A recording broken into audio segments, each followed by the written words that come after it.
Hello, product people. Welcome to the Product for Product podcast, hosted by Matt Green, data advocate and product manager, and Moshe Mikanovsky, product leader and author. Our goal is to serve the product community by helping you find products that can help make your work in product management easier. Thanks for joining us on another episode of the Product for Product podcast. Welcome back, everyone. On today's episode, Moshe and I are excited to speak with author and product leader Jake Burghardt about his book, Stop Wasting Research, Maximize the Product Impact of Your Organization's Customer Insights. Let's dive in. Welcome to the show, Jake. Hey, thanks so much for having me. It's a pleasure. Hey, Moshe. Really nice having you here today with us. And I believe you're joining us all the way from Seattle. Yeah, it's early in Seattle this morning. Yes, that's nice. Starting the weekend early. Yes. I don't know if that's nice or not. If you Is like, it not rain? Is it going to be a sunny day there in Seattle or rain? You know the answer to that. It's living Yeah, I up know, to the I know. reputation. really nice having you here with us. Tell us a bit about your background in product. How did you get to product? And where are you these days? Before we dive into the topic of the episode today. Yeah, of course. Thanks for the opportunity.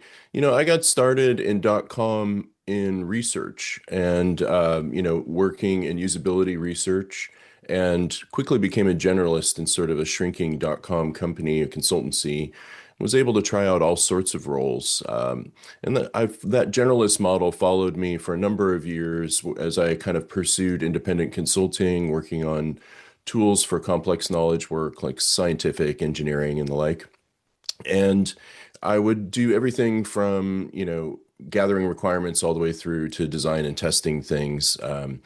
And when it came time to go in-house, I got tired of throwing things over the wall in a consulting environment. I went back to working in research because I'm obsessed with the problem space. What should we be building? What's going to add value for the customer in the business, or those early stages of product planning. And quickly ended up kind of turning back into more of a product mindset, where I ended up being a principal product manager at Amazon for internal research systems, trying to get more value out of the research assets gathered in the organization and integrate them more carefully into planning and drive new plans. And I've carried that forward into consulting work again. And I've written this book that you mentioned, Stop Wasting Research. And I'm talking to various teams, both researchers and product people, about how to make research more integral into their product, not just always continuously discover new content, but how do we set up tools, mechanisms, operations to better continuously rediscover what we already know and apply it to our next product plan. Oh, that's great. Yeah, so today you have your own consultancy in that area, right? Yeah, integrating research. Oh, that's the name, right? Yes. Perfect. Okay, integrating research. Amazing. So let's start talking about research and what does that mean? And then how do you structure the book and what's in the book for all those product people out there that are listening to us? So let's start first with research. I think we all think we know what this means, Yeah. right? Depends on who you ask. Yeah. Yeah. From your own vast experience and writing the book about it, what does it actually means? Yeah. Well, I think, there's no one definition, but in writing a book called Stop Wasting Research, you have to get crisp about what we think we're wasting, right? What can we get more value out of? And I use sort of a big tent definition because, when I got started in the field, there were much fewer sources trying to inform product planning. These days, we could talk about everything from UX research to market research to data science to conventional business intelligence to customer support to sales feeds. The list just keeps going. And, it's not just data. There's all sorts of data that's underutilized. Research has a study plan that sets clear goals, things that you're going after. It doesn't have to be, it's not academic or anything too fancy, that inform methods and analysis process and how it's going to be communicated and all those things. It's the kind of thing that anybody who's doing research full time generates as a normal part of their work. But increasingly, I think to the point of your question is a growing number of different roles are also conducting research. Some of it is just customer connection or some form of kind of quick analysis, but a lot of people are doing rigorous studies that are worthy of being distributed further, that the organization could be getting a lot more value out of it. Mhm. So I conduct sort of a big, or I used a big tent definition for the book Mhm. of what research could entail, but at the same time setting a bar to say it's not just grabbing a couple of random quotes, that there's some rigor to it as well, and there's more definitions in the book. Right. Okay, Oh great. yeah. I Yeah. like that. Yeah, so a data scientist could do research, a UX designer could do it, a product manager could do it, teams could do it, and I think the point is like everybody could do it differently. And so if you don't have a Mhm. defined way of doing it, the big tent way of doing it, then people are going to get lost, and that's what the goal of your book. And don't waste your time doing it. Hmm. Yeah. Yeah, and there's all sorts of books on methods, all of those different types of research. There's a lot of great content and people, influencers and Substacks and books talking about better ways to conduct different stripes of research. And what I saw is like the opportunity is to say, for product planning, for thinking about what's next, how can we make research into more of a useful internal product? And if we Hmm. work backwards from that, what would it take? What are some ideas for operations? And, how can we get more value from research as a business asset? Yeah. Totally. Make it more operational. That way everybody's kind of Hmm. following the same pattern. Yeah. In this reminds me of a discussion we had recently with Radhika Dutt, and Mm. she was talking about frameworks that it's not so much about if it stays a framework and you have to think about the framework all the time, it's not really ingrained in your work. But Mm. once it is a mindset that is ingrained in your work and you don't think about it anymore, that's Mm. where it clicks in. So like you mentioned, a lot of the positions that we're doing, research is part of that. And Hmm. we just do it because we know we have to do it. And we Mm. know that we need to get answers. We are obsessed about getting answers for different things. We know that we need to get insights. We need to get, proof and evidence and all of that stuff, Hmm. right? Thank you for clearing that out for us, that the starting point is Hmm. really we already doing the research. We have different methods to do the research, and like you said, other books can teach you about that. Hmm. Hmm. But then, what's the next step? Where is that? All of those points of information, what should we do with them? So I guess this is where the premise of the book. Yeah, researchers are of different stripes are already having amazing impacts on product planning, right? As product people, you've used different stripes of research, different sources within the organizations that you've worked in, and they've influenced your decision making, helped you think about what would be valuable for what's next, right? So, not to discount the value that people are already delivering, which is massive. It's to say, I've had the opportunity to go back through big volumes of existing research and see how much gold is left behind. The kind of thing that a Hmm. competitor would just die to know, that the organization just isn't paying attention to because they're so focused on the front of the ticker tape. The next thing, in our sort of Yeah. agile mindset of new, new, new, new, new, Yeah.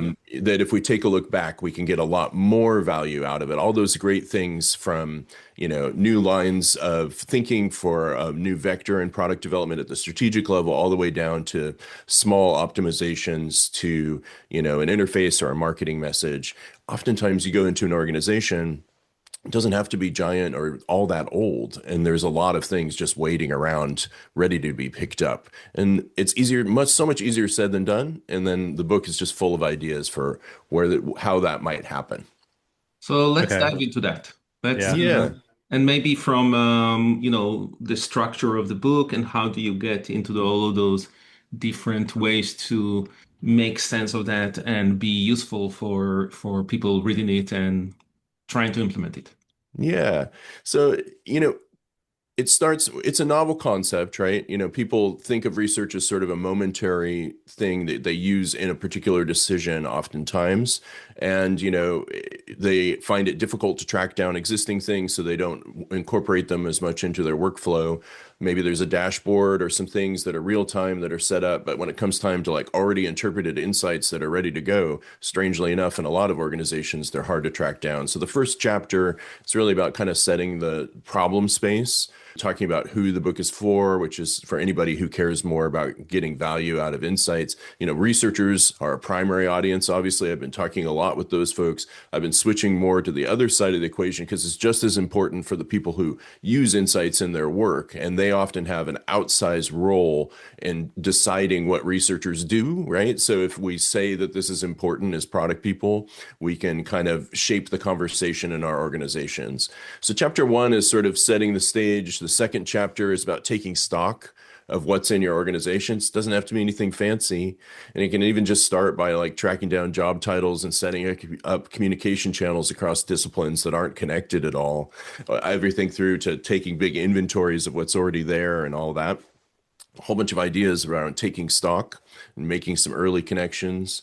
And then, the third chapter is saying what are the root causes? And this isn't a short-term problem. This isn't a one and done problem, right? This is sort of an initiative sort of mindset where we're going to be running a marathon and building out things over time.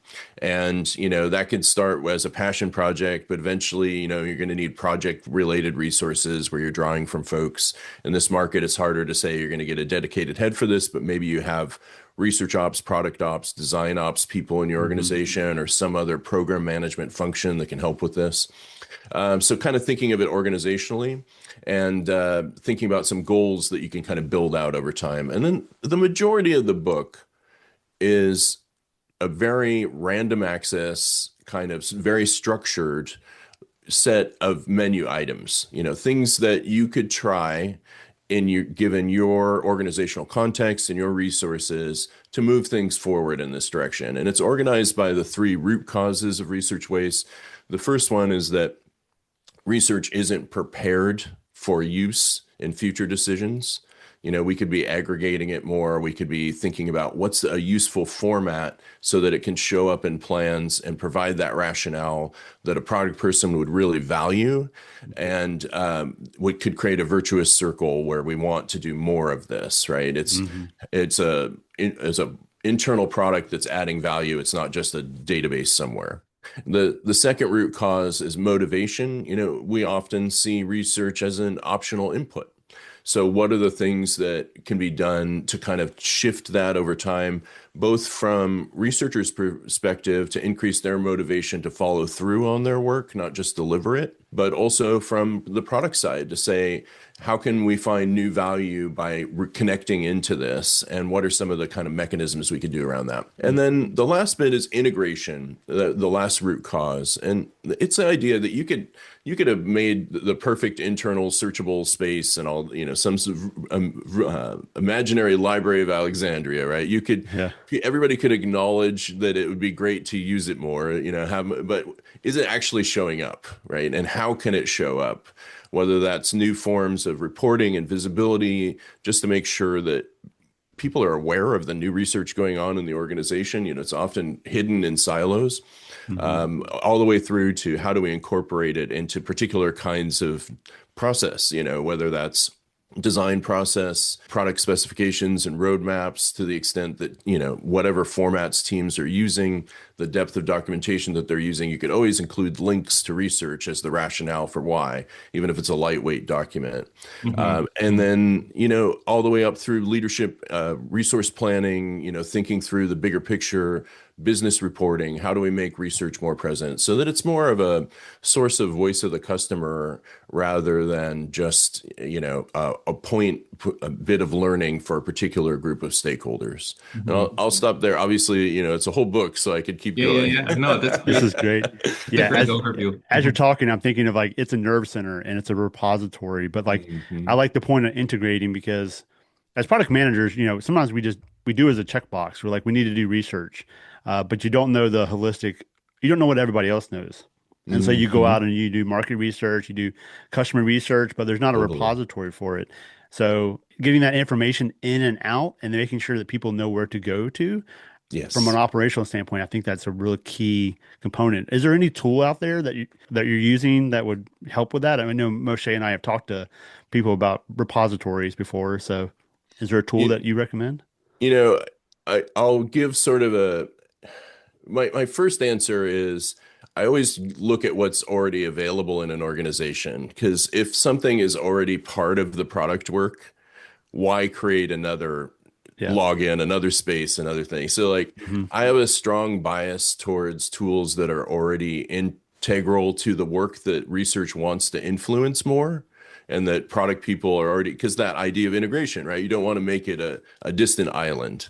That Hmm. being said, it's a boom time for research tech, and there are just amazing tools, not to mention all of the I use insightplatforms.com to keep track of it. It's just Hmm. a newsletter every week. I'm blown away by how much is going on in the space. But then at the same time, to our earlier conversation about AI before we started recording it, there's a lot of people just experimenting with rolling their own with various sanctioned internal AI tools that are Hmm. coming up with interesting results as well. So it's no one size fits all. But compared to 5 years ago, the number of useful options is just going through the roof. Yeah, Yeah. yeah, yeah.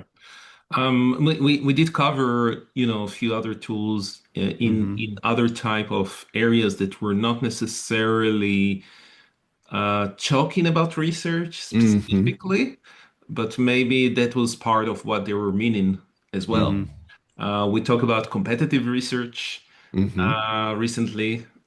We talked in the past with a startup that was building a bagel, that was building a way to connect sales and customer support with product. So Amazing. all of those information that they already get Hmm. close the loop with product on both ways, right? So I'm sure there is a lot of things out there, but what I like about, what you're doing is looking a bit from the side, not so much about here is the tools and try to Hmm. use them, but first identify what is the problem in our Hmm. organization, and then what will be the right tool to fix that. Hmm. Absolutely. Yeah. I mean, a lot of research teams that are advocating for user-centered design, because they have a checkbox in their goal set to launch a repository, are falling into the trap that they're always complaining about, which is just selecting a tool without really thinking through what's needed. Yeah. Hmm. Yeah. So, I love that point, and it's really about taking stock and really saying what's unique about an organization, and acknowledging that managing knowledge takes time and effort, and it's expensive, and we Hmm. can't do everything, right? So that product mindset of saying, where are the most important places where research should be showing up more? And then how can we work backwards from that? And do, experiments and try and keep it to the minimum to get more value out of existing research, rather than, looking for some amazing tool that promises Yeah. the world Yeah. that may not fit our needs. Right. Exactly.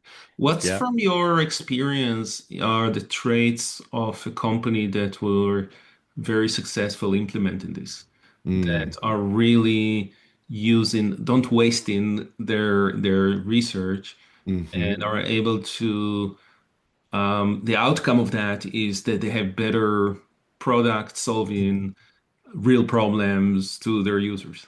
Hmm. Yeah, I mean, I think there are a couple of attributes outside of the researchers that I've seen, and then I'll speak to the researchers themselves. You know, the if there is a strong product operating model, if there is a clear place for researchers to plug in where, let's say I'm down in a silo and I've uncovered an insight that can influence another team, and a lot of organizations I talk to, there's no clear path Hmm. to routing that insight to that team, right? And so we're just kind of wasting that, right? So the structure, whether it's, influencing goals or knowing where you can kind of ticket folks or whatever the operating model that an organization operates under, just to have some clarity, where you hear a lot of folks say, I know my team, but I don't know the rest. So I think we're not looking for, obviously some perfect crafted thing. It's just enough, right? To be able to say, if I found something, I could do something. Mhm. And I think another aspect is if there are robust, you mentioned sales and customer support. I think a lot of this is sort of in a voice of the customer mindset. If an organization has a track record of going after one type of customer research or customer input, it's sort of and they are incorporating it into plans. It's sort of a waypoint that you can expand from and say, okay, well, here are other sources, and how can we expand on that. So organizationally, those are a couple of things. I think from the researcher side, what it's very individualistic work often, right? If you're a product manager doing it for yourself, you're not really thinking of the next team over oftentimes because you're rushing a deadline. Where if you had just some quick ways to kind of pitch your work into a space and know that it's gonna, if someone finds it, they could get more value out of it.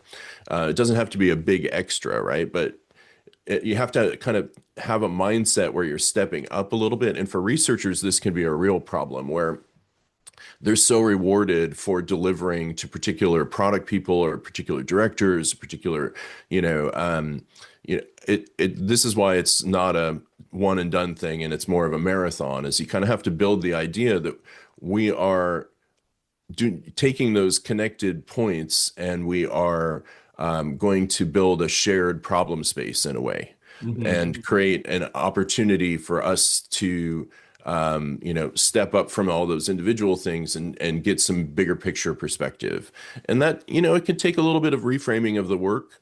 So that's an attribute of organizations that get this right. I don't know that anybody has it nailed. I think we're in early days, right? Like all these repository tools and this emphasis on repositories in industry for research is relatively new. And I talked to some folks who have champions where they're, in particular areas, they're doing really well with research informed planning and they're trying to scale it out. I think is probably the best point that I've seen. Certainly that's where I left things off when I was in-house, is influencing some teams' goals, but not across the board because the operating models weren't clear enough and it was just a lot of work. I really like that you mentioned voice of customer. I oversee that from the product side. So I work with customer success.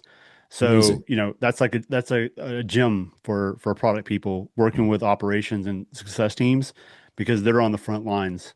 So they're taking that feedback. And if you don't have that implemented in your business, I think you're at a disadvantage. They really are getting that pipeline of feedback coming in, and then you're prioritizing what we need to work on. And so I really like that you call that out as a research arm. Mm-hmm.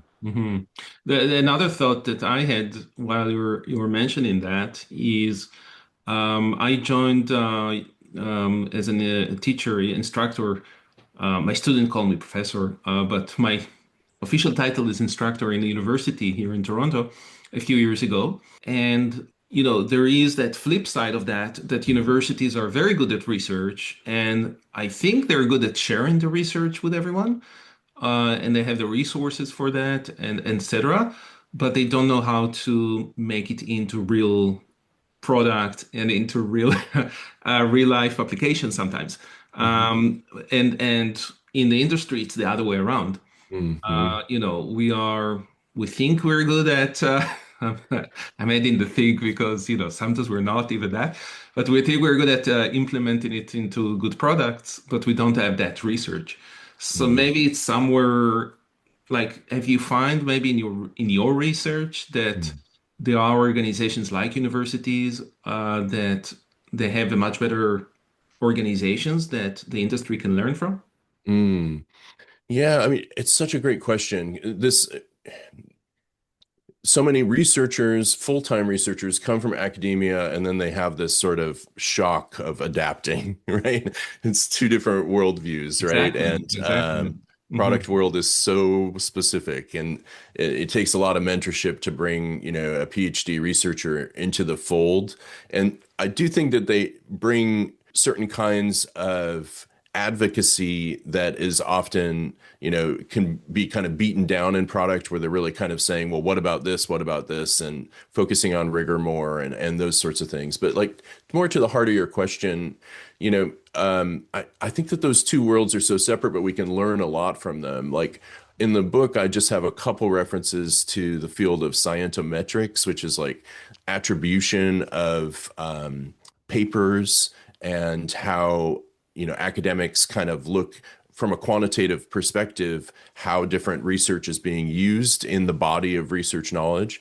I think in when we look at planning systems and we think about how research, and whether it's voice of the customer or a UX research study or a market research study or a data science analysis, if we kind of pooled them and given them identifiers, how can we be better at thinking of it as a system of knowledge that gets tracked in planning?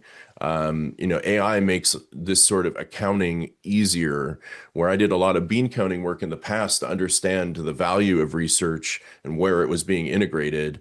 And now if you kind of throw a common identifier on, set a bar for what research is, put it in some common places, give it identifiers, ask people to cite them, it's never going to be 100%. That's not the goal, right? It's just to turn up a little, continue to find ways to make it more valuable so people want to cite it. Suddenly you have the sort of visibility potential that didn't exist even just a couple of years ago because every system was so separate.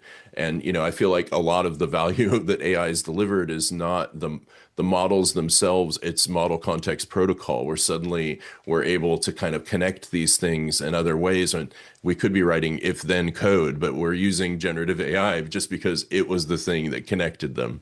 So that's one academic thing. I think another academic thing I'm seeing is because of Gen AI and summation, a lot more researchers are, as a first step, turning to academic research where they didn't before.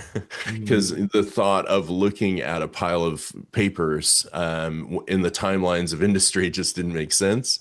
But if you can zoom in on a few things to consider that you didn't consider before, that sort of expansion role that Gen AI can play, I do see more people talking about using more academic research in their work. Interesting. Yeah, I work for an AI company before ChatGPT, and we had the engineers, and then we had the scientists. And there was always this discussion: are we a research company, or are we a product or software company? And I think some of it was really targeted at the leadership, because what I find sometimes, and maybe you mentioned that already, but just to highlight that a bit more, is that organizations don't always give you the time to do this research. They don't give you the time, the breadth, because these things are not all research by definition is unknown, the results. And some managers just cannot deal with unknowns. They want to make sure everything is known and their hypotheses are right. So, so that's also a mindset that is quite, I don't know if foreign, but unnatural to some leaders. Yeah, I think there's so many kinds of research that are trying to inform product planning that the two complaints that you hear, doesn't matter what kind of stripe or discipline it comes from, is that it's too late. I needed that yesterday, just because the actual decision-making deadlines, you set the milestones, but the decisions happened earlier, right? And all sorts of tooling available in the industry. The speed that you can gather insights is just going faster and faster, but still that problem comes up. And then when folks get results back, and to your point about they were really just looking for validation. That's totally. But a pivot is in order, It's confirmation bias. So I've been in those situations where the leadership has already decided to do X, and you basically just need to go out and confirm that this is the confirmation. Like we need to confirm we're doing this. We're going to do it anyways. But we definitely fall into that trap sometimes. Yeah, but I think part of the value is of consolidating research and making it available for later and keeping it alive is, you've been there in that moment. You're rushing, you're about to deliver, you just can't take it in, right? You're not questioning the validity of it. You're Hmm. just, it's not the right time. But it can show up at the right time. And I've brought insights, the same insights back to teams at a moment where they were thinking big about what's next and gotten entirely different responses. So that's part of the value of kind of recognizing the realities of this very difficult product development world and saying, how can we make research into a tool that's valuable given that acknowledgement? And timing is everything, right? And Hmm. often one time is not enough. Hmm. Folks have to kind of encounter insights multiple times. Happens in voice of the customer all the time, right? Oh, we saw a Hmm. few customers talk about this. Now we're seeing more. And if one of the things that voice of the customer often doesn't do that drives me crazy is they don't sum, right? They just do time frames. Yes. Yeah. And so, a lot of this mindset in the book is about summing. It's saying it's not going away. Yeah. I can talk to you about this in 6 months, and There's a maybe you'll pattern be here. more interested in there. Yep. Interesting, interesting. What about product ops? Mm, Because to me, it feels like it's a very hard thing for one product manager or, different product managers to do that. But it's more like if they had product ops, they could have mhm. taken that role of putting all of that in place for them. Is that right? Yeah, I mean, I try and take a pragmatic approach in the book and not assume that anybody has particular kinds of roles and that this kind of work can be picked up by different folks. The kind of examples I wrote into the book are different roles, but at the front, it's, what do research ops, design ops, product ops mean in relation to the ship to this book? And product ops, when Denise Tilley's and Melissa Perry's book came out, I immediately felt a kinship to the customer and market intelligence pillar, 1/3 of their pillars. It absolutely slots into there, and it's work that product ops people are doing. So they are one of the audiences for the book. I've been talking on product ops podcasts as well. And a lot of organizations don't have product ops people. So, I think most I'm always looking organizations, for who's the Yeah. next person to pick up the work, right? yeah, Hmm. I think most organizations don't have product ops. Right. To me, I never had one, and to Nope. me, it feels like organizations need to mature into that somehow. Mm. Yeah. They don't completely understand the value of one. Yeah. Hmm. So what would be your recommendation to someone that don't have product ops? Mm. Where can they start?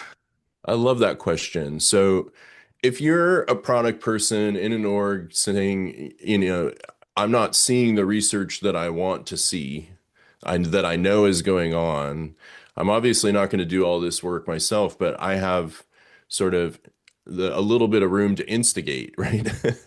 And try and be the person that starts a ball rolling.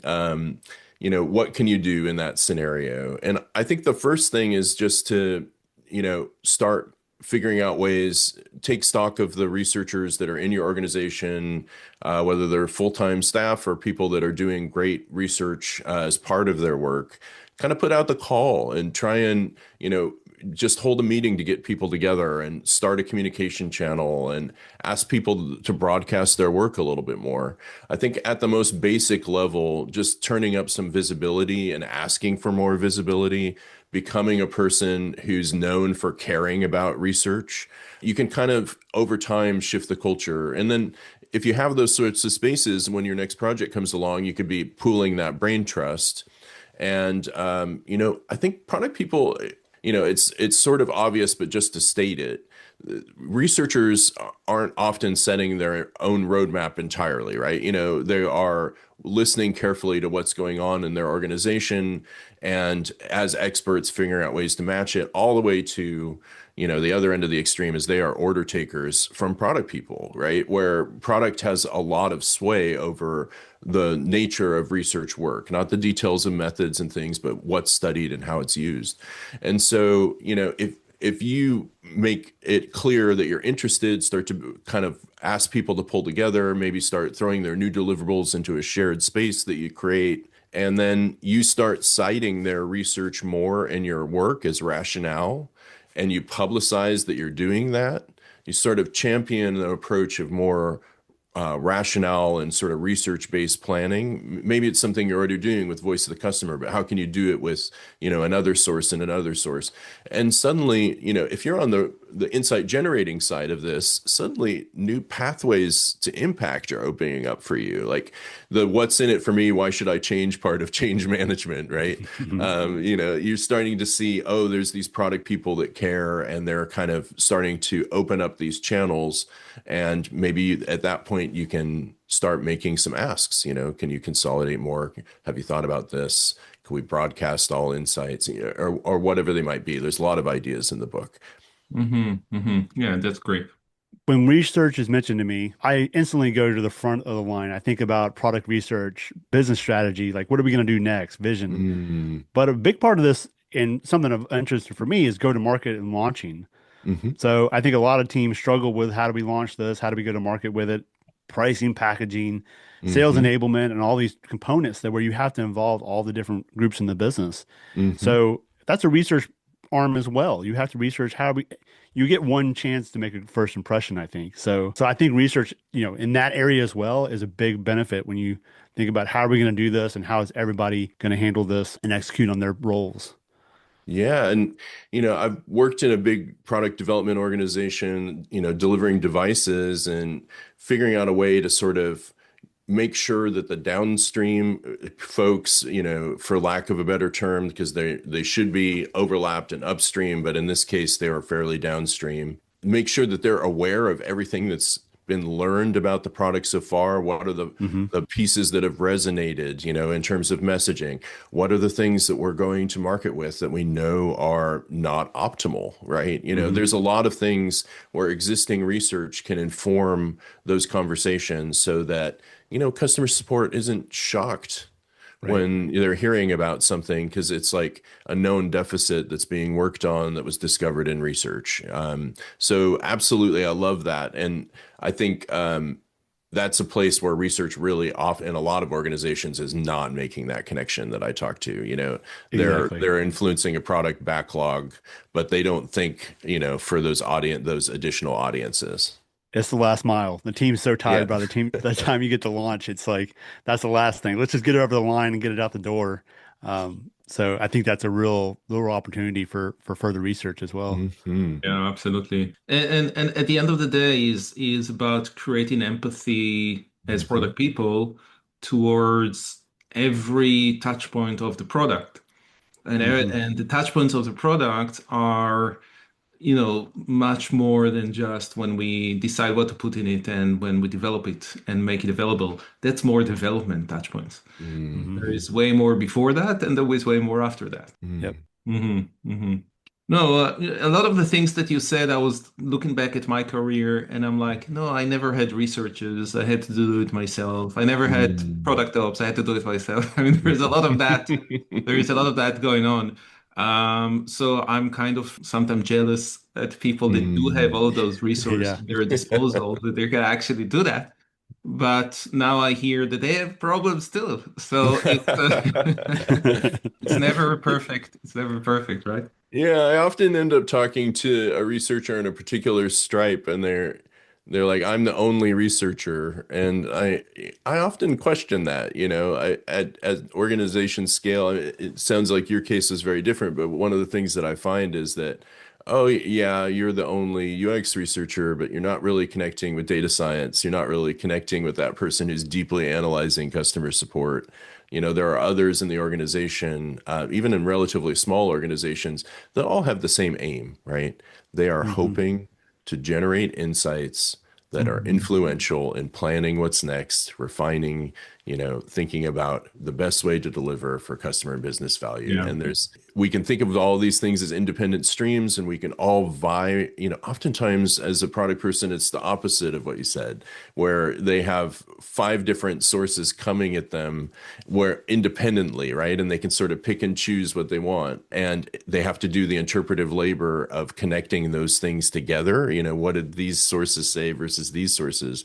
Where, researchers could be offloading some of that work and saying, here are of all the things we've learned from these different sources, here's some of the most valuable things for you to think about. Yeah. So a lot of opportunities to turn it up. But I agree. If there's no research in the organization, you don't need to stop wasting it. Yeah. Yeah. Yeah. You got a Yeah. different problem. Time to turn it up. Absolutely. You're also challenging assumptions of leadership. Leadership often thinks like we know best, we built this Mm. thing, we know everything. So the researcher coming in saying, "Hey, I'm seeing other things," and so there's a challenge there to leadership's approach. So That's also led me to think about exactly that point of leadership. Mm. Which company actually is better also in the research and utilizing the research? Probably not a feature factory, but a company that allows you to actually understand what the problem is and look at the problem and be empowered to solve the problem. Mhm.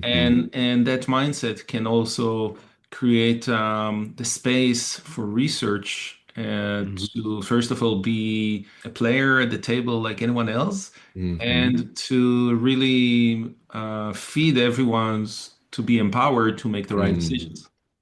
Absolutely. Yeah. And it's often, I think we tend to think of organizations on a continuum, one continuum or another.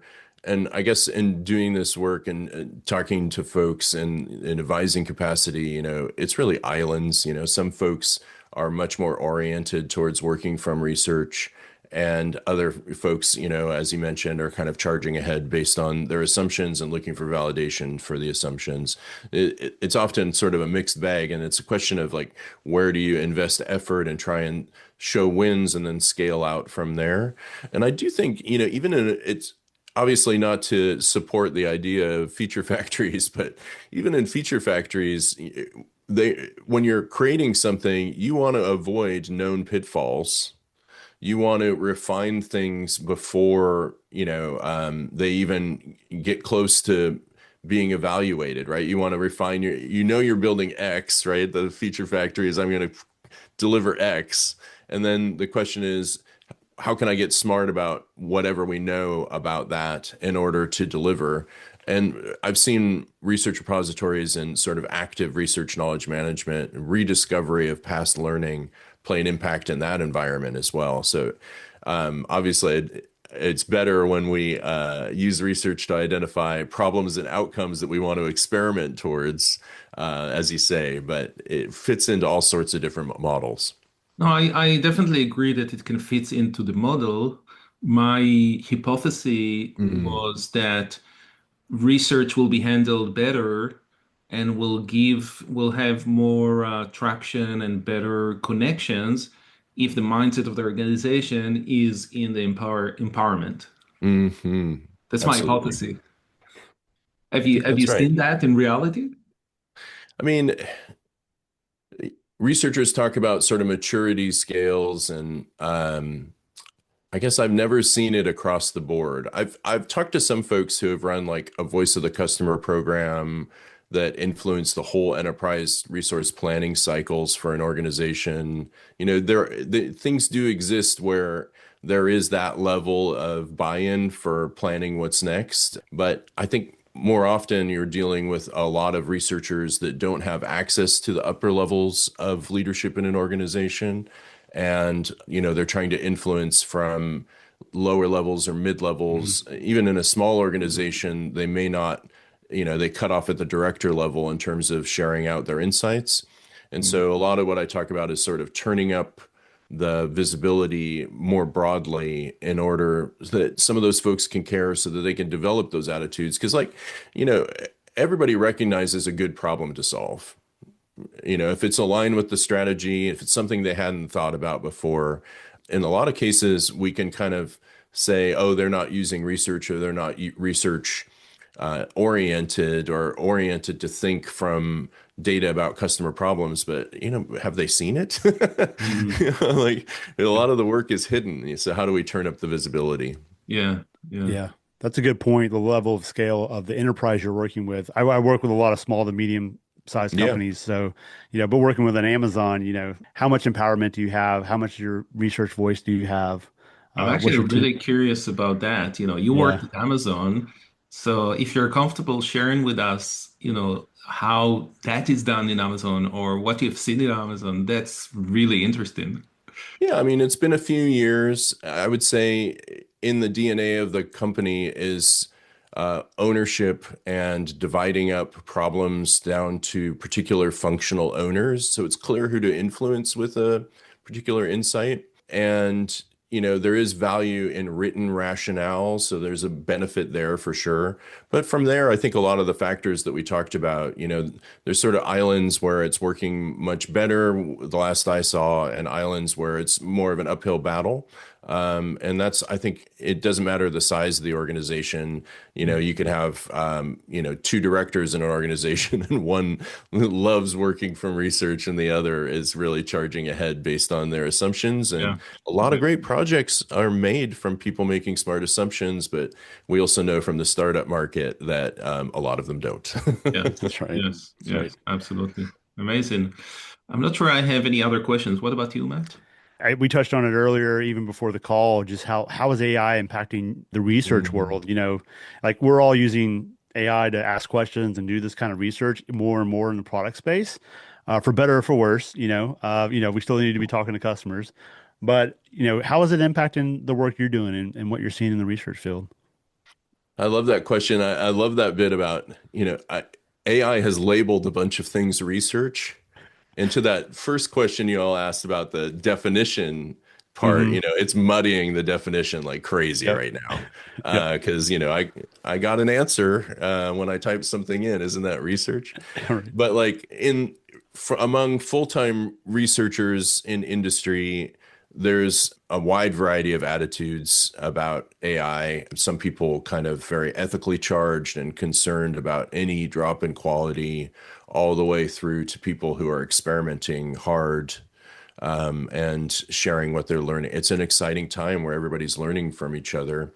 And, I think a lot of the emphasis and when people think about AI, they think about synthesis.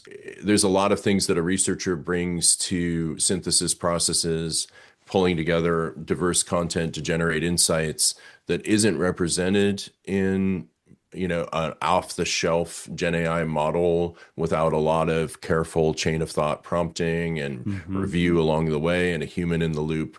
So I think it's an interesting time where it's like cognitive science, the thinking the brain is a computer really got us to think harder about what we're doing, and think more specifically about what people can do versus this metaphor that was being applied. And I think in all sorts of roles, product too, people are trying to figure out ways to automate product work. But when you know the work, you're expert in it, you think you're able to kind of procedurally break things down and look for opportunities to automate and augment rather Hmm. than just go after the whole thing. I think the risk in industry right now is there's a lot of tools just promising full synthesis, Hmm. end-to-end research at the push of a button. Hmm. And but at the same time, I'm really excited about some of the prospects. And in the knowledge management space, I feel like there's a lot of underutilized potential there where agentic tech, I wrote an article recently I can share with you all that kind of breaks down a bunch of different cases where we could be automating small things that were hard so that this question of resourcing, do you have product ops, do you have this person, really you need some people to kind of monitor some things and run an agent, get outcomes that wouldn't have been possible before. So exciting Yeah. times. I like that a lot. I like the human in the loop aspect because the validation of it all, Mhm. like Moshe and I talk about it all the time. Like at the end of Yeah. the day, you can't use it to offset your own thoughts and your own work and your own mind. I think a lot of times you're like, you ask a question, it gives you an answer, and you're like, you know there's something wrong about it, and so you go, yeah, that's wrong. It goes, oh yes, I apologize, you are right. And so you Yeah. get into this feedback loop where you're actually teaching it like that's wrong. And But it's if not you learning. it's not learning, yeah. But if you just take it for what it is at face value, it's an easy button. It gives me an output. Then you're probably going to go off in the wrong direction often. But that sometimes also is my issue with AI because if I know it's wrong, then how can I trust it on other things that I don't know if it's wrong or not? Yeah. And that's like why I always had this like um oil and water relationship with AI. Even though that recently the emulsion becomes much more mixed up. Hmm. But No, it's improving. It's improving. So that's good. And I'm also kind of like gave up to the fact that it's not going away. Yeah. So it is what it Nice. is. You've given in. Amazing. Yeah. For research discovery, just quickly, I was and giving a presentation to researchers about, we can't just put a off the shelf chatbot over our research and expect that we're going to get great outcomes. We're kind of treating it as a discovery mechanism where there wasn't discovery possible before without, we weren't investing, and suddenly this is easy to get to a certain step. And for finding a particular topic, you turn it loose to your product partners, right? And you expect that they're going to look, do we have any studies on X? Hey, it could be great. It could resurface citations that they can drill into. Excellent. Yeah. The problem is the real behavior often is, what are the top 10 problems for this customer segment? Right. And we're, without realizing what we're offloading to it. So exciting times, but how do we kind of find those cases where it's really valuable and prune out the ones where it's overreach? Exactly. Exactly. Yep. Exactly. Perfect. Where can people find you if they want to reach out to you? I appreciate it. Yeah, I enjoy connections and conversations on LinkedIn. You can find me at Jake Burghardt, integratingresearch.com, and I write frequently on Medium as well, so you can find me there. Okay, and Perfect. we can if you could just send me all of those links Of after, course, and we'll share them in the notes. And what about the book? Where they can buy the book?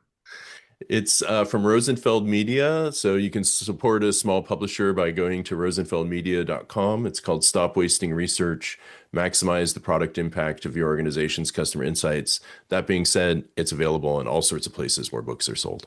Amazing. So we can also share that link in the episode notes. And I'll share a discount code as well. Oh, amazing. Thank you so much. And Oh, I'm sure awesome. all our readers will appreciate that.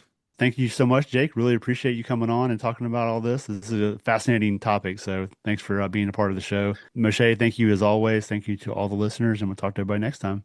Thanks so much. Thank you so much, Jake. Take it. Thank you, man. Take care, everyone. Thank you to all the listeners. We really appreciate the feedback and support. Please leave us a review to help others find the show on Apple or Spotify or anywhere else you're listening to the show.